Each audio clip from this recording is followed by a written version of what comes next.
കെ.എസ്.ആർ.ടി.സിയുടെ ticket mission അഴിമതിയുമായി ബന്ധപ്പെട്ട് നേരത്തെ welfare association സംസാരിച്ചിരുന്നു.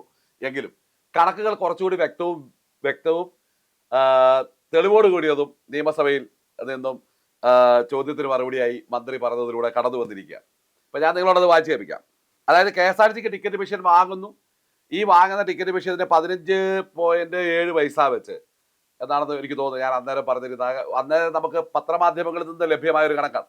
ഇത് മന്ത്രി നിയമസഭയിൽ പറഞ്ഞിരിക്കുന്ന കണക്കാണ്. 13.7 രൂപ ഒരു ടിക്കറ്റിന്, 13.7 പൈസ ഒരു ടിക്കറ്റിന് നിരക്കിൽ പ്ലസ് GST കൂടി ചേർത്ത് കെ.എസ്.ആർ.ടി.സി ചലോ മൊബിലിറ്റി എന്ന് പറയുന്ന കമ്പനിക്ക് നൽകണം. ഇപ്പം മന്ത്രി നിയമസഭയിൽ പറഞ്ഞതിന് നടപടി പുരോഗമിച്ച് വരുന്നതാണ്, ഏകദേശം പൂർത്തിയായിട്ടുണ്ട്. അത് പറയാത്തതാണ്. അപ്പോൾ ഈ ടിക്കറ്റ് മിഷന്റെ വില, ആ വില കൊടുക്കേണ്ടതില്ല എന്നുള്ളതും ഈ കമ്പനി ടിക്കറ്റ് മിഷൻ തരികയാണ്. അപ്പൊ നമ്മൾ ഇതിനു മുൻപ് വാങ്ങിച്ചിട്ടുള്ള ടിക്കറ്റ് മെഷീനുകൾ 5, 6, 7, 8 കൊല്ലം ഉപയോഗിച്ചിട്ടുണ്ട് എന്നുള്ള കാര്യം മനസ്സിലാക്കണം. 5 കൊല്ലം ഏറ്റവും കുറഞ്ഞത് ഉപയോഗിച്ചിട്ടുണ്ട്. കെൽട്രോണിന്റെ മെഷീന് ആണോ, കെൽട്രോൺ കൊടുത്തിട്ട് വേറെ വന്നൊരു മെഷീന് 5 കൊല്ലത്തിന് മുകളിൽ ഉപയോഗിച്ചിട്ടുണ്ട്. അപ്പൊ ഈ കണക്കുകൾ നിങ്ങൾ ശ്രദ്ധിക്കുക. ഒരു സ്ഥാപനത്തെ രക്ഷിക്കുന്നു, ഞാനിതാ ഈ സ്ഥാപനത്തെ പൂർവാധികം ശക്തിയോടുകൂടി മുമ്പോട്ട് കൊണ്ടുപോകുന്നു എന്ന് പറയുന്ന ഒരു വ്യക്തി, ഇല്ലെങ്കിൽ ഒന്ന് പറയുന്ന ഒരു ഭരണ സംവിധാനത്തിൽ വൻ അഴിമതിക്ക് കളമൊഴുകുന്ന ഒരു പ്രക്രിയയാണ് ഇവിടെ നടക്കുന്നത്. അതായത് രണ്ടാമത്തെ ചോദ്യത്തിന് മറുപടിയായിട്ട് പറയുന്നത്, പണം നൽകി മെഷീനുകൾ വാങ്ങുന്നതിന് പകരം ഓരോ ടിക്കറ്റിനും നിശ്ചിത തുക കമ്പനിക്ക് നൽകുന്ന വ്യവസ്ഥയാണ് മുമ്പോട്ട് വെച്ചിട്ടുള്ളത് എങ്കിൽ ടിക്കറ്റിന് എത്ര രൂപയാണ് നൽകേണ്ടത്?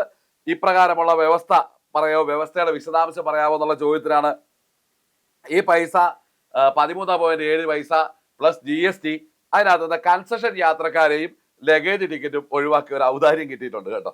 ഏതായാലും അത് ഇല്ലെന്ന് പറയും. നമ്മൾ നല്ല കാര്യം പറയാതെ പോകുന്നവരുടെ പരാതി എന്നെ കുറിച്ച് ഉണ്ടായിരിക്കും. ഇക്കാര്യത്തിൽ കമ്പനിയുമായി കരാർ ഒപ്പുവെച്ചിട്ടുണ്ടോ എന്നുള്ള ചോദിച്ചിട്ട് കരാർ ഒപ്പുവെച്ചിട്ടില്ല. കരാറിൽ ഏർപ്പെടുന്ന നടപടികൾ പുരോഗമിച്ചു വരുന്നത്. അതായത് മിഷനുകൾ ട്രയൽ റൺ തുടങ്ങിയിട്ടുണ്ടെന്നുള്ളതാണ് എനിക്ക് തോന്നുന്നത്. അപ്പോൾ അടുത്തതാണ് ഏറ്റവും പ്രധാനമായിട്ട് പൊതുജനങ്ങൾ ശ്രദ്ധിക്കേണ്ട. കെ.എസ്.ആർ.ടി.സി എന്ന് പറയുന്ന ഈ സ്ഥാപനത്തിലെ ഓരോ രൂപയും എങ്ങനെയാണ് അഴിമതിക്കാർ കൊണ്ടുപോകുന്നത്? ഇതിന് കാരണക്കാരൻ ഡ്രൈവറും കണ്ടക്ടറും മെക്കാനിക്കും അല്ല, ഈ പറയുന്ന കെ.എസ്.ആർ.ടി.സി ജീവനക്കാരല്ല. ഈ സ്ഥാപനത്തെ മുമ്പോട്ട് നയിക്കുന്ന അഴിമതിക്കാരായിട്ടുള്ള ആളുകൾ ചേർന്ന് ഇത്തരം കരാറുകൾ നടത്തുന്നതാണ് ഈ സ്ഥാപനത്തെ ഇത്തരത്തിൽ എത്തിക്കുന്നത്. അതിന്റെ പാപഭാരം പൊതുസമൂഹത്തിൽ പേറേണ്ടി വരുന്നതും ജീവൻ നഷ്ടമാകേണ്ടി വരുന്നതും ഇവിടുത്തെ അടിസ്ഥാന വിഭാഗം ജീവനക്കാർക്കാണ് എന്നുള്ളതാണ്. കാരണം ഈ പറയുന്ന എല്ലാ പാപഭാരവും നാരങ്ങ പിഴിയുന്നത് പോലെ ഇത് പണിയെടുക്കാത്തത് കൊണ്ടാണ്. കൂടുതൽ പണിയെടുപ്പിച്ചാൽ കൂടുതൽ ലാഭം കിട്ടുമെന്ന ആ ഹിറ്റ്ലറുടെ വ്യവസ്ഥ അനുസരിച്ച് ഞെക്കി പിഴിഞ്ഞുകൊണ്ട് ജീവനക്കാർ മരിച്ചു വീഴുന്നു. ചാറൂറ്റിയെടുത്ത് ഈ ചണ്ടി പോലെ ഞങ്ങളുടെ സഹപ്രവർത്തകരുടെ ജനങ്ങൾ വിട്ടുതരുന്നു, ഞങ്ങളും ആ വഴിയിലേക്ക് എത്തുന്നു. ഇവിടെ അടുത്ത ചോദ്യം, ഓരോ ദിവസവും ശരാശരി എത്ര യാത്രക്കാരാണ് കെ.എസ്.ആർ.ടി.സിയിൽ യാത്ര ചെയ്യുന്നത്? ഓരോ ടിക്കറ്റിനും പണം നൽകിക്കൊണ്ടുള്ള കരാർ അംഗീകരിച്ചാൽ ശരാശരി എത്ര തുക ഒരു ദിവസം നമുക്ക് നൽകേണ്ടതായി വരും? ഒരു വർഷം എത്ര രൂപ നൽകേണ്ടതായിട്ട് വരും എന്നുള്ളൊരു ചോദ്യമാണ്. ആ ചോദ്യത്തിന് മന്ത്രി പറഞ്ഞ 2024 മെയ് മാസത്തിലെ കണക്ക് പ്രകാരം കെ.എസ്.ആർ.ടി.സിയിൽ ശരാശരി 18,93,594 യാത്രക്കാര് ഒരു ദിവസം വെച്ച് യാത്ര ചെയ്യുന്നു. ഈ മെയ് മാസത്തിലെ കണക്കാണ്, കഴിഞ്ഞ വർഷത്തെ മെയ് മാസത്തിലെ കണക്കാണ് ഈ പറഞ്ഞിരിക്കുന്നത്. ഏതായാലും യാത്രക്കാരുടെ എണ്ണം കൂടാനേ പോകുന്നുള്ളൂ, കുറയാൻ പോകുന്നില്ല. ഒരു ദിവസം യാത്ര ചെയ്യുന്നത് ഈ പറയുന്ന 18,93,594 യാത്രക്കാർ. ഏകദേശം 3 ലക്ഷം രൂപ ഈ ചലോ എന്ന് പറയുന്ന ഈ കമ്പനിക്ക് നൽകണം എന്നുള്ളതാണ്. 3 ലക്ഷം രൂപ ഈ കമ്പനിക്ക് നൽകുമ്പോൾ ഏകദേശം 10.95 കോടി രൂപ, അതായത് 11 കോടി രൂപ ഈ ഒരു വർഷം ഈ കെ.എസ്.ആർ.ടി.സി ഈ കമ്പനിക്ക് നൽകണം. 11 കോടി രൂപ ഈ ടിക്കറ്റ് മിഷൻ വാടകയ്ക്ക് എടുക്കുക എന്നുള്ള രീതി വെച്ച് കെ.എസ്.ആർ.ടി.സി ഇത് നൽകണം. അപ്പോഴാണ് അടുത്ത ചോദ്യം, നിലവിലുള്ള ടിക്കറ്റ് പഴയ കരാർ പ്രകാരം 2022 പഴയ കരാർ പ്രകാരം ടിക്കറ്റ് മെഷീനുകൾ വാങ്ങിയപ്പോൾ ചെലവായ തുക. അപ്പൊ 2022 മേടിച്ച ടിക്കറ്റ് മെഷീൻ ഇപ്പൊ ഉപയോഗിച്ചുകൊണ്ടിരിക്കുന്നത് 22, 23, 24, 25 മൂന്നാം വർഷം എത്തി നിൽക്കുന്ന ഈ ടിക്കറ്റ് മെഷീനുകൾ മേടിച്ചപ്പോഴുള്ള തുക 30/6/2021.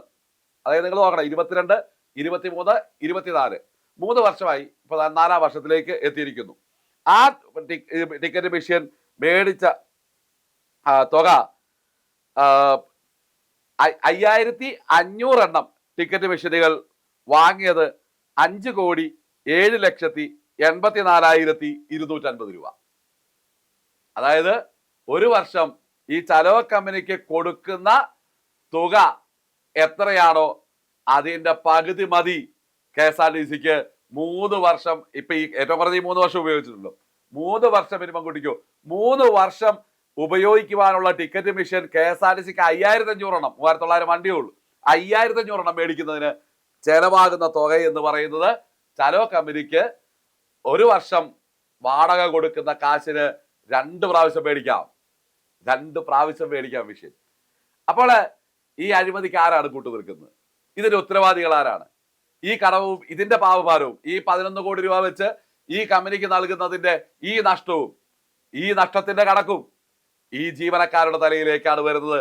ഇതും വിരൽ ചൂണ്ടുന്നത്, സമൂഹം വിരൽ ചൂണ്ടുന്നത്, മാധ്യമങ്ങൾ വിരൽ ചൂണ്ടുന്നത് ദാ പോകുന്ന ബസ്സിലെ ഡ്രൈവറും കണ്ടക്ടറുമാണ് ഈ നഷ്ടത്തിന് കാരണമെന്ന് വിരൽ ചൂണ്ടപ്പെടുമ്പോൾ, മന്ത്രിയെ വിമർശിച്ചു എന്നുള്ളതിന്റെ പേരിൽ നടപടികൾ ഏറ്റുവാങ്ങേണ്ടി വരുമെന്നുള്ള ഭീഷണി നിലനിൽക്കുമ്പോൾ ഇത്തരത്തിലുള്ള അഴിമതികളെ കണ്ട് എന്ന് പറഞ്ഞ് പോകുവാൻ വെൽഫെയർ അസോസിയേഷൻ എന്ന് പറയുന്ന സംഘടനയ്ക്ക് സാധ്യമല്ലാത്തത് കൊണ്ടാണ് ഇത് സംസാരിക്കേണ്ടി വരുന്നത്. ഈ അഴിമതിക്കെതിരെ പൊതുജന സമൂഹം ഉയരേണ്ടതായിട്ടുണ്ട്. ഈ അഴിമതിയെ കുറിച്ചുള്ള വിശദമായ അന്വേഷണത്തിന് മേൽ നടപടികൾ സ്വീകരിക്കേണ്ടതായിട്ടുണ്ട്. ഈ അഴിമതി വെച്ചുപൊറിപ്പിക്കുവാൻ പാടില്ലാത്തതാണ് എന്നാണ് ഈ മന്ത്രി നിയമസഭയിൽ തന്നെ പറഞ്ഞിട്ടുള്ള ചോദ്യോത്തരത്തിലുള്ള മറുപടിയിൽ നിന്നും വളരെ വ്യക്തമായി നമുക്ക് മനസ്സിലാക്കുവാൻ സാധിക്കുന്നത്. നന്ദി.